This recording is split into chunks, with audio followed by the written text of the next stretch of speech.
अगर आप भी चाहते हैं कि इसके म्यूजिक का ऑडियो वीडियो सबसे पहले पहुंचे तो सब्सक्राइब करें और बेल आइकन दबाना ना भूलें। डीजे अमित तिवारी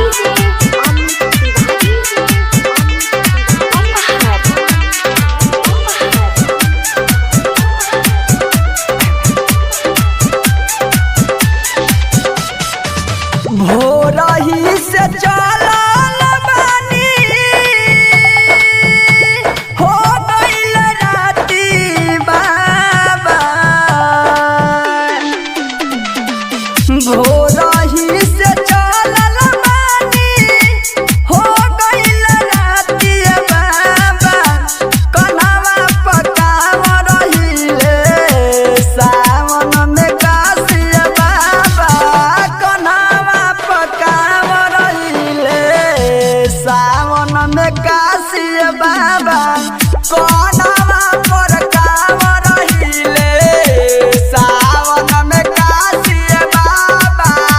कन्हवा पकाव रहिले।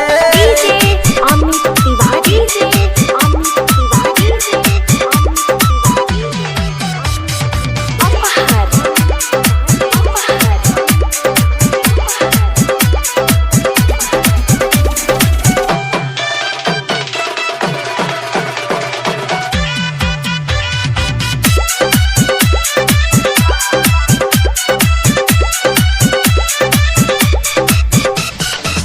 पौआ में पड़ल बाटे छलवाए बाबा।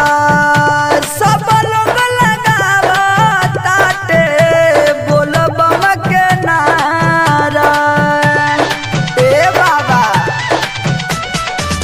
पौआ में पड़ल बाटे छलवाए बाबा। सब लोग लगावताटे जय शिव के नारा। लागताटे घाम एतना जुआता पसनवा बाबा। कन्हवा पकाव रहिले सावन में कासिए बाबा। कन्हवा पकाव रहिले सावन में कासिए बाबा। कन्हवा पकाव रहिले सावन में कासिए बाबा। कन्हवा पकाव रहिले। डीजे अमित तिवारी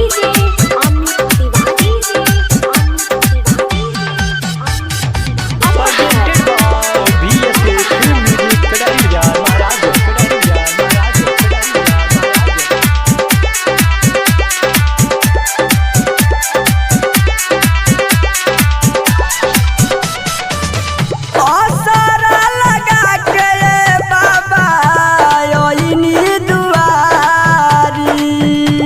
हमके बना लिए बाबा आपन पुजारी। ए बाबा